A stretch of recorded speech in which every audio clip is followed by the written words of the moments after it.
Welcome to the Online Business Launchpad podcast. I'm your host, Trudy Rankin. And if you have an existing business or you're dreaming about building a business that you could sell someday, today's episode is one that you're going to really want to listen to. Professor Joe Omani is a professor of consulting, and he's both a growth and an exit advisor to boutique consulting firms.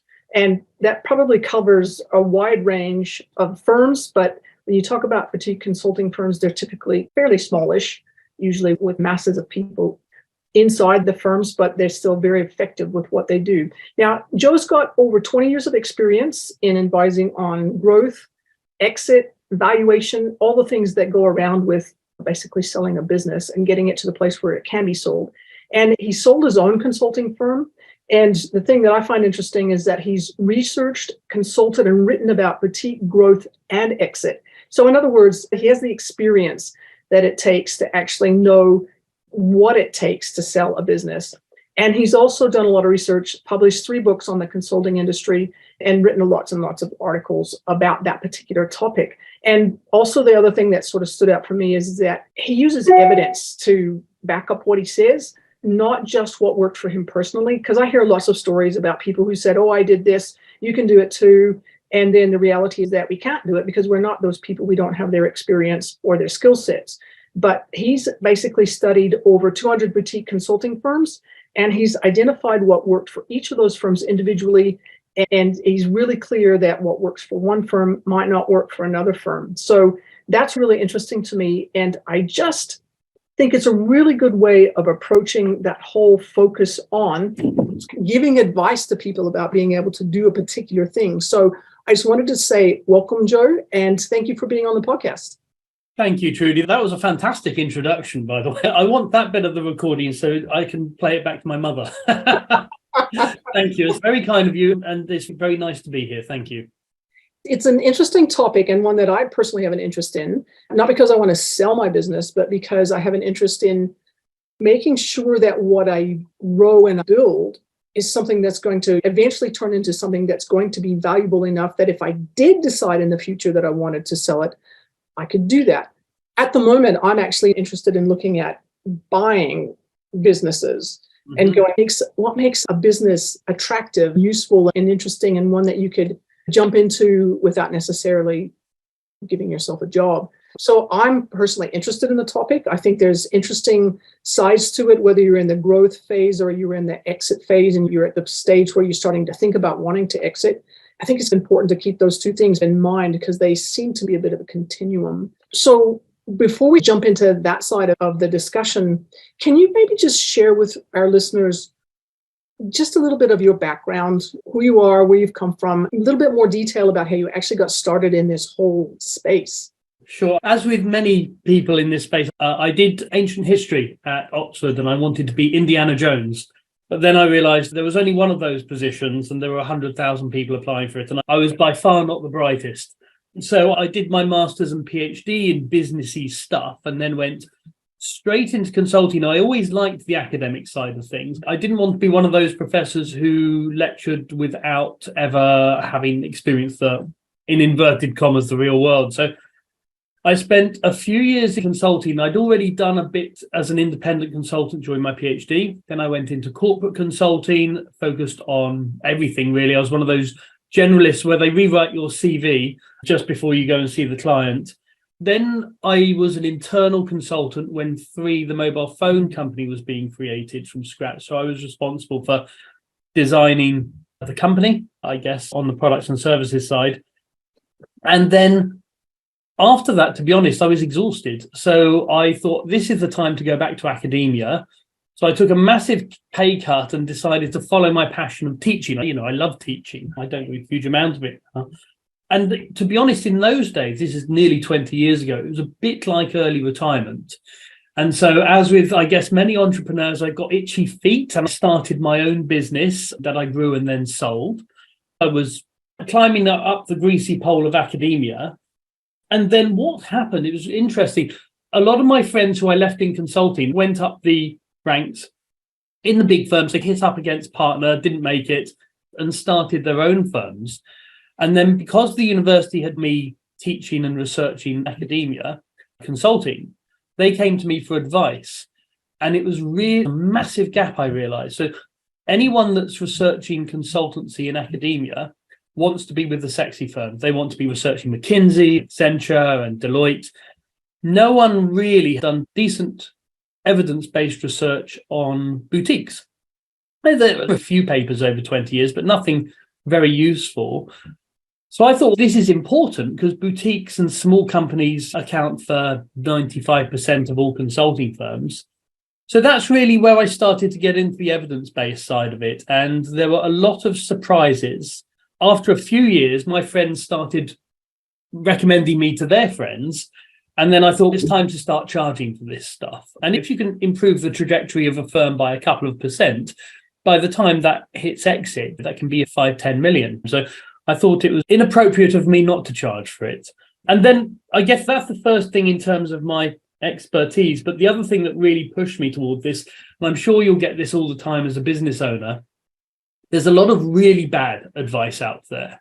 And it's typically guys in their 20s in cheap suits promising they can scale your business to 7 figures in 3 months. And some of the advice, in effect, has been stolen from the SaaS industry or the software industry and applied to consulting firms, whereas it's all about the funnel.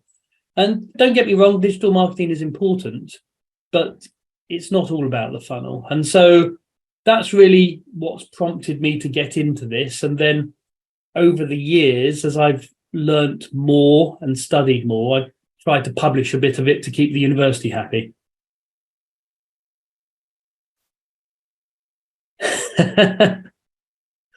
I'm smiling because I've got experience in a university sort of space, not from an academia point of view, but from having done a master's degree and observing a lot about what it was like to be in that space. And it's really interesting. And it's either publish or die as an academic. It is. And I wouldn't mind if you were encouraged to publish stuff that was highly readable and highly relevant.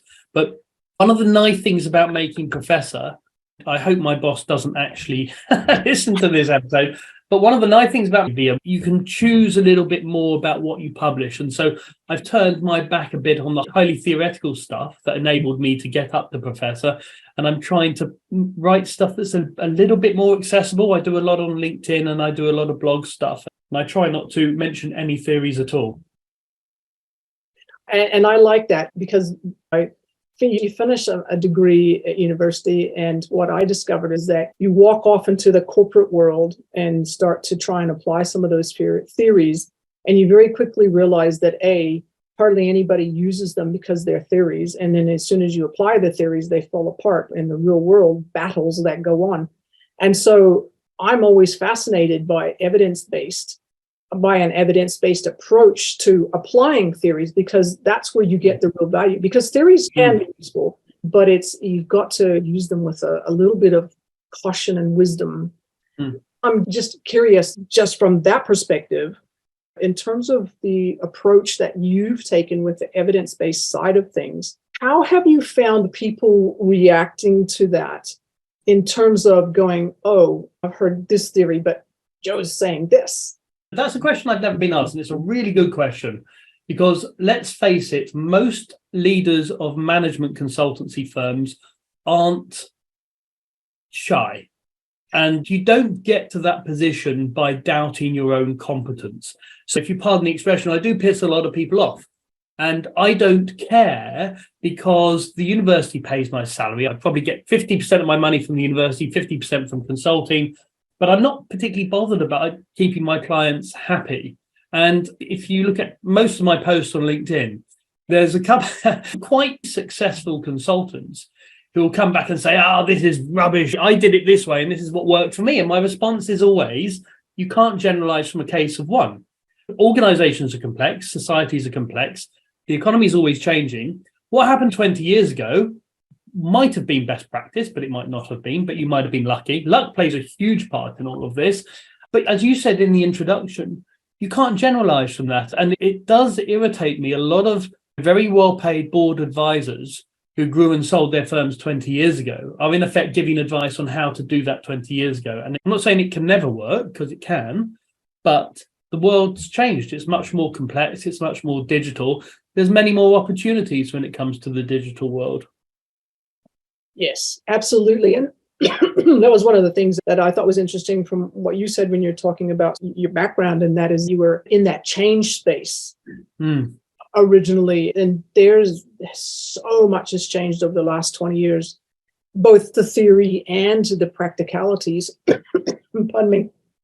And I think it can be a little bit hard for business owners, especially small business owners and solopreneurs, micro business owners, whether they're consultants or whatever they are. It can be really difficult to keep up with a pace of change. So I want to come back to the research that you've done and just talk a little bit about that actual research, the process that you used to talk to people, and then the books that resulted out of that. sure. Okay. I based my first book, which was all about consulting. It was aimed at undergraduates. This is what consulting is. This is how it works. These are the careers. This is the life cycle that you go through. And that was based on my own experience, but also I got lots of people who would work, lots of friends in effect, who'd worked at the big firms to chip in with their own ideas. So I produced a fairly standard online course, but it's also a book in terms of how to do consulting well. And it's all the hints and tips that you pick up over a lifetime, everything from really pushing the client on understanding their problem, all the way through to delivering, but then looking more work afterwards and the different ways of doing that. I guess the book that's most pertinent to this discussion was the one I published a couple of years ago, which is called Growth, Building a Consultancy in the Digital Age. And that was published with Routledge, and it was based on 70 interviews with founders who grew and sold their firms. And I've also obviously got my own experience of growing and selling a firm, helping others grow and sell their firms. So I combined all of this, and there were loads of interesting insights around, firstly, growing. I'm pleased you used the word growing. I'm not a fan of the word scaling when it comes to consultancies, because scaling comes from the image industry, where you take a tiny image and you just make it bigger. So you're doing the same thing, but at scale. And that doesn't really happen in the consulting industry. Once you get to Deloitte size, then, okay, so you're turning the handle and you're usually using the leverage model. But for consultancies, it's much more about growth, and growth is harder because with growth, you're still very much in the phase of experimentation, and it's a lot more messy. There's a lot more luck involved. And so really trying to understand what worked for CEOs when starting their own firm, growing it and selling it. And some of them, all of their lessons were about starting. I wish I had a client in hand when I'd left my big consultancy. I wish that I'd taken on a partner sooner. I wish that I'd shared equity sooner. But some of them were quite happy with that part. But when it came to exit, they wished they hadn't sold to the highest bidder, or they wished that they hadn't focused so much on margin and focused a little bit more on the infrastructure, or they wished that they'd pursued that SaaS project that they had in the back of the head but never developed. So it was really a reflection on all the different aspects of growing and selling a firm in the 21st century as opposed to 20 years ago. That's interesting to me, because just your differentiation between scaling and growth immediately brought to mind my past experience as a project manager, where if you had a project where the outcome was known and the pathway to get to the outcome was known, all you did was just repeat, and you would eventually, if you had all the right things, get what it was that you wanted. Yep. Whereas if you had a project where the outcome was known, but maybe not really, because you're in a new industry or there was new technology that had come out, and people are going, hey, we know there's something valuable here, but we're not quite sure what it is, and we want to try and figure out what it is. You can repeat and repeat. You have to be open and flexible to trying new things. And I just found it interesting that you were applying that sort of concept to growing a firm to the place where it can be sold, because the advice that gets given a lot for agencies, particularly, not necessarily for consultancies, but for agencies, you have to be able to have a repeatable business model in order to drive down costs. You could talk about that just a little bit. That's a really intelligent question. Okay, so you're completely right when it comes to that product or that service. So ideally, don't get me wrong, there are companies that haven't commodified, that haven't systematized, that have also sold. So Water Street Partners is a very good example of this, merger and acquisition consultancy. the knowns, as you say, and focus is bright people, investing in people and being innovative and creative with their solutions. They sold very successfully to, I think, McKinsey, I can't remember. But for the most part, yes, the advice is standardize, commodify, systematize. And that is true, give or take. There's two things I would say to that. Firstly, strategically, you don't want to lose that innovation that boutiques or agencies have. One of the reasons why clients come to boutiques rather than going to the Big Four or McKinsey, Bain, Boston is because they're not getting that innovation from McKinsey, Bain, Boston anymore. And so they come to boutiques because the people are more, they don't have that baggage or bureaucracy and climb up the ladder and systematizing things. The other thing is to say, from the CEO's perspective, you may well have 1, 2, or 3 products that you get to a commodified or systematized state, and that's fantastic. But there are several things that mean that you can't rely on that entirely. The first is that the markets are always changing, and if you don't change your products and services with the markets, you're going to get left behind. And that's especially true in the consulting industry, where what was TQM became lean, what was lean became agile, what was agile became something else. And the second thing is that with smaller firms that are growing, you really can't make that jump too quickly. So if you go directly to commodified services, you may well be commodifying the wrong thing.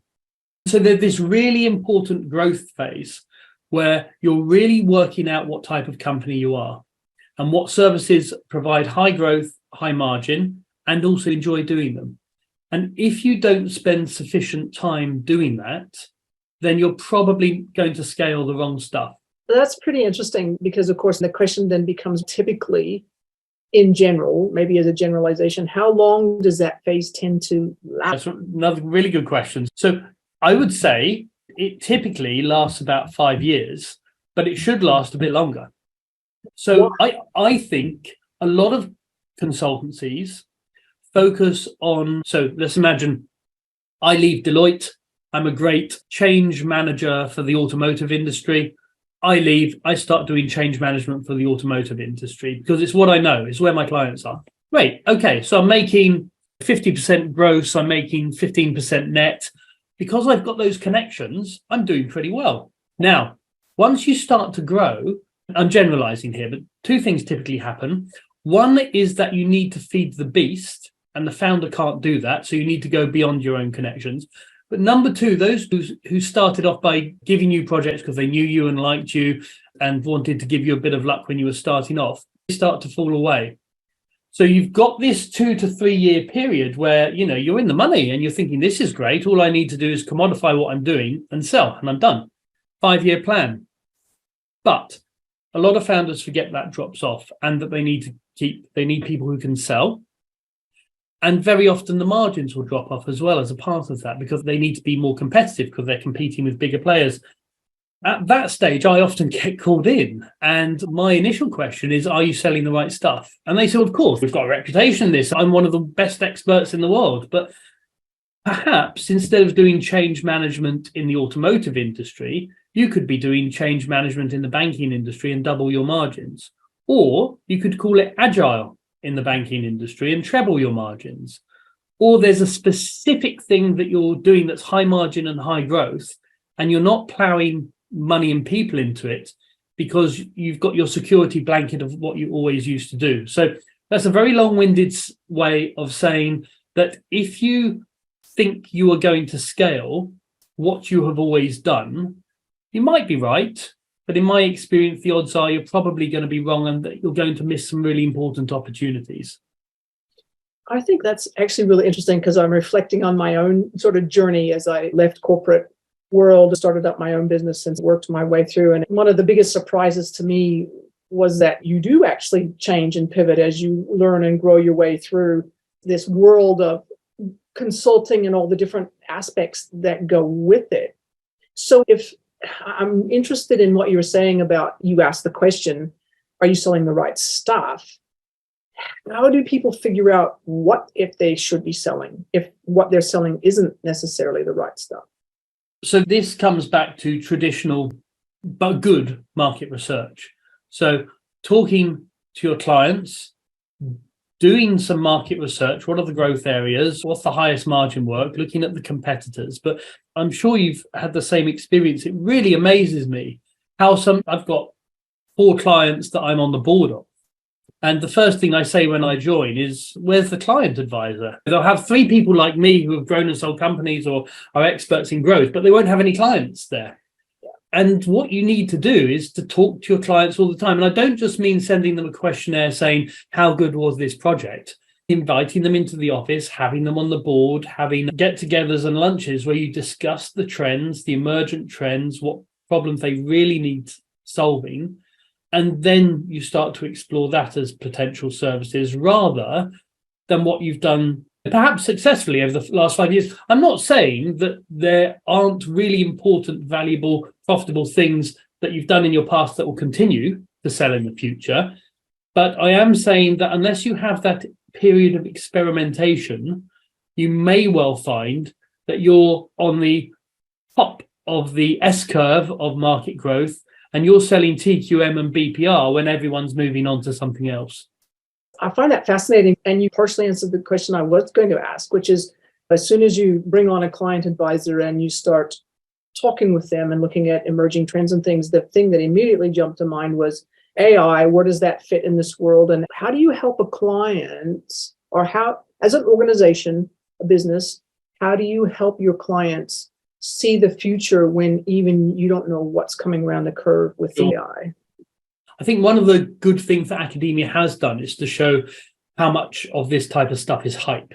Now, don't get me wrong, I believe that AI is probably the most disruptive technology that's going to hit consultancy and perhaps the world since the internet was invented. But everyone knows at the moment we're at the peak of a hype curve. And if you look at any management innovation or technological innovation, there's this hype curve. And we're very much aware of that is one thing. But clients, and funnily enough, you mentioned AI, my clients don't have enough time to sit there and explore what AI can do for them, either internally as a company or for their clients, unless they're already specialists in machine learning or data analytics. And that's part of the role of a good advisor. So I do a monthly AI newsletter that goes out, and I really just tell them what's happening, what's working, what's hype and what isn't. And that type of insight is really useful. Now, don't get me wrong, just because it's there doesn't mean you should put money into it and having your services. One of the early criticisms I had 20 years ago when I started advising consultancies is that I used to come up with a long list of stuff they needed to do. And that's very easy for me to do if I'm the advisor. What I do now is a very prioritized list by value and effort, as all good consultants should do. And it may be that AI has huge amounts of potential, but in terms of effort, it's huge to do well. And it's the same with SaaS. SaaS is a massive opportunity for consultancies, and a lot of them are exploring the potential of building software instead of people services. And they're eyeing the margins and they're thinking, oh, software company would be nice. I could get rid of all these tricky consultants. But it's much more complicated than that. And some firms have done it successfully, but more firms have done it unsuccessfully.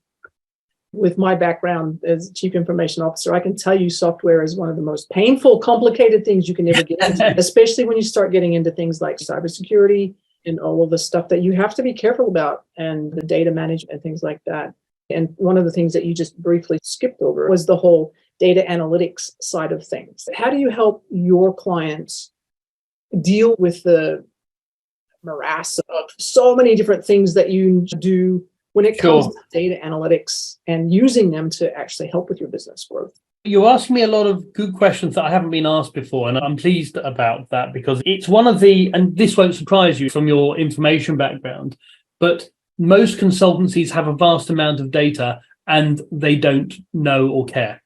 And so my first question is, what do you know? And also, how quickly can you know it? So if a buyer comes to you and says, oh, what's your employee churn for the last 3 years averaged out? Most boutiques will say, I've got no idea, but I can get it in a couple of months or whatever. But the selling process is very time intensive. So you don't want to be digging around through databases to find this stuff. So the first thing is getting your data organized and sorted and reportable and all the rest of it. Clean, not clean, but certainly not really dirty data. And there's cheap systems, there's cheap professional service automation systems that will allow you to do that. But the second thing is, what value do you have in your data that you don't know about? And that's much more important in terms of consultancies having really interesting, useful data, either to them or to their clients, that perhaps even they could monetize. And one of my old clients, for example, started off as a digital maturity consultancy. So in effect, they go into an automotive firm and say, look, you should bring in data analytics or AI or robotics or whatever, and this would be the impact. Now, they generated so much data that in effect they flipped, and they are now a benchmarking company. So they are now a software company rather than a consultancy. And obviously their margins are much higher. They had to get investment to do that. But it really does show you the power, the value of data that some consultancies just don't know they have. It's interesting because I've seen that happen, and I have a friend who used to own a company who would do that. They would go and talk to businesses and say, let's have a look at your data. Let's see if we can find things that are going to show patterns, trends, anything that's going to help make better decisions. And yet, despite all the tools that are there, a lot of the business owners that I talk to don't seem to value that. And I'm wondering whether, based on your experience with your clients, is that partly because people are scared of numbers, or it just feels like it's an overwhelming thing to do and they just don't know where to start? I think it's more the latter than the former. I think, especially if you're a traditional consultant, you're used to the leverage model. We sell people, we make money because we sell person X for Y and we charge them out for Z. That's really simple and it works. But that's the basis of some very successful consultancies. But my view is that it's all about client value. If you can add more value by providing the client with data insights, industry averages, reporting on whatever, then as a good consultant, you should be doing that. And you don't necessarily need to hire a data scientist, especially these days. Things like Tableau and all the rest of it make data analytics quite straightforward. And again, it's on the priority list. In effect, you're responsible for making decisions about investment. And this type of investment, it's not like building a software service, but it is still time and money. So I think there is that hesitancy about it. And it doesn't apply to all consultancies. Some consultancies only have data on a few of their employees and the money they bring in, but it is a pot. And if you're not thinking strategically about it, you're perhaps turning your back on significant margin gains. And it's not just consultancy firms as well. My husband's in the healthcare industry, and this massive use of data in non-invasive ways to be able to provide a better experience for people is just fascinating. And the ability to use the data to drive provider behavior change. One of my closest friends is head of data for the NHS, which is the biggest data pool in the world.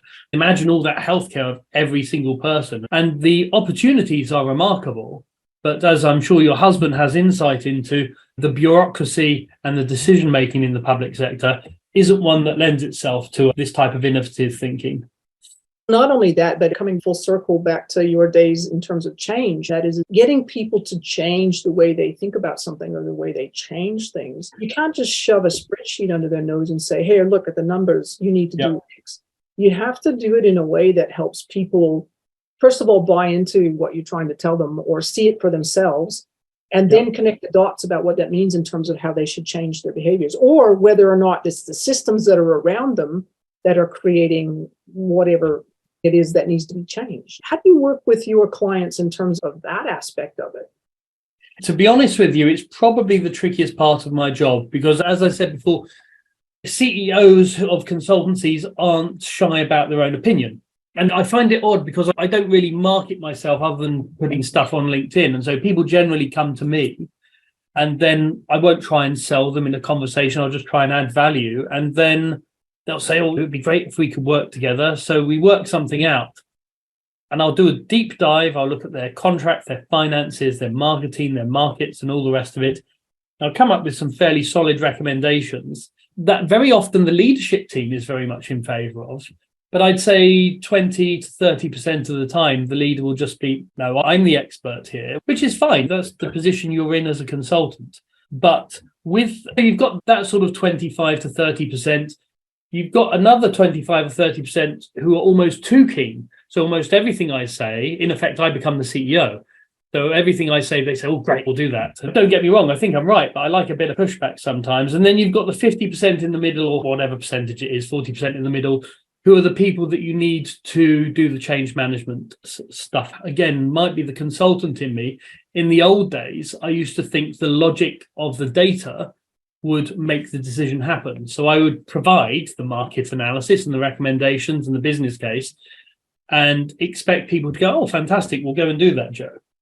And of course, it's never that simple. Doing all the solid stuff around, the Japanese have got a wonderful work, which is tending the roots of a plant. So if you want to move up a plant from position X to position Y, you take some of the soil from position Y and put it around the plant and then slowly get it used to the new environment. And then you move it after a period. So it's having that sort of nemawashi attitude to preparing the ground, communication, stakeholder management, and all the traditional stuff that consultants should do, but very often don't.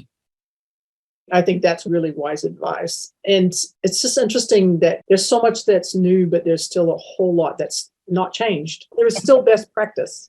Joe, it's been fascinating speaking with you, and I'm just keeping an eye on the time, and it just zips by so quickly. And just before we wrap up, I'm just wondering if you could just share a couple of pieces of advice for maybe somebody who's in that growth phase and they're not so deeply entrenched in their business that they thinking, oh, I couldn't possibly change.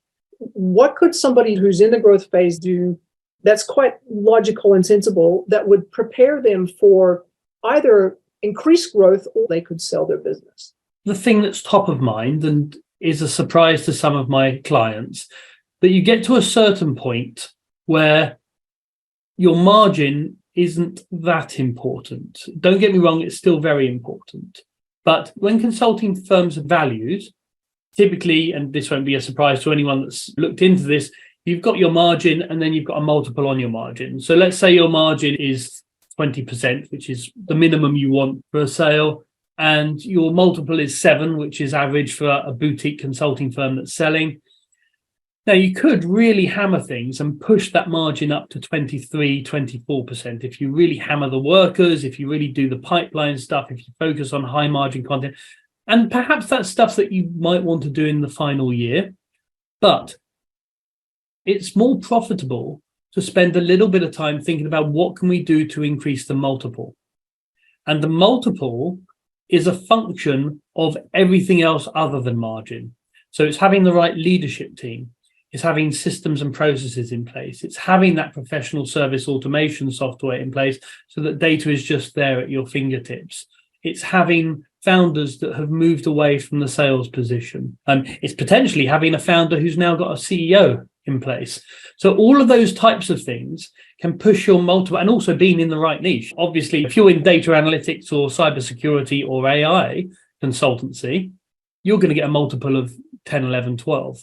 So it's making sure you're doing the right stuff in the right way. So perhaps in the 2 years coming up to sale, you might focus more on what can we do to improve our multiple rather than squeezing out an extra percentage point or two in terms of margin. I think that's really interesting. I hadn't heard it described that way before. I have one last question for you, and it's maybe a little bit of a twist on what we've been talking about. I've seen a number of businesses and business owners just over the last little while get to the place where they're going, I've had enough, I'm done, I'm retiring. And instead of trying to sell their business, they walk away. What advice would you give to somebody who says, I want to walk away? Would you say fine? Or would you say, hang on, wait, have you thought about selling? That's a really good question. So there's two things. One, I'd say 30% of the conversations I have with new people, they're founders who come to me and say, I'm ready to retire. I'd like to sell next year. I'm making 20% margin and growth has been good. And I look at the company and it's unsellable. And to get it into a sellable position, you need to do all that, the systems, the leadership and the roles and all of that standard stuff. because it's all about them. And as soon as they disappear, there's no company. So it's a common problem. And that company's unsellable. So then they've got a choice either to go away and spend 2 to 3 years making a company, as opposed to making a successful and famous founder who's connected, or they walk away from it. So that's the first thing. The second thing is, in terms, if you can't spend 2 to 3 years turning it into an asset, then you think about succession management. And so you find someone who can take the business on, ideally buy you out over time, and you retain a small percentage of shares so that if they sell it down the line. Now, that is the less optimal approach, simply because the data shows that's less successful. So when a founder goes, even if you've got someone who's coming on board to take it on, sales tend to dip, margin tends to dip, and company failure rates tend to go up for fairly obvious reasons. So really, the ideal answer is to anticipate you leaving in 2 or 3 years and turn your company into an asset. Think, well, when I walk away, what's this company worth?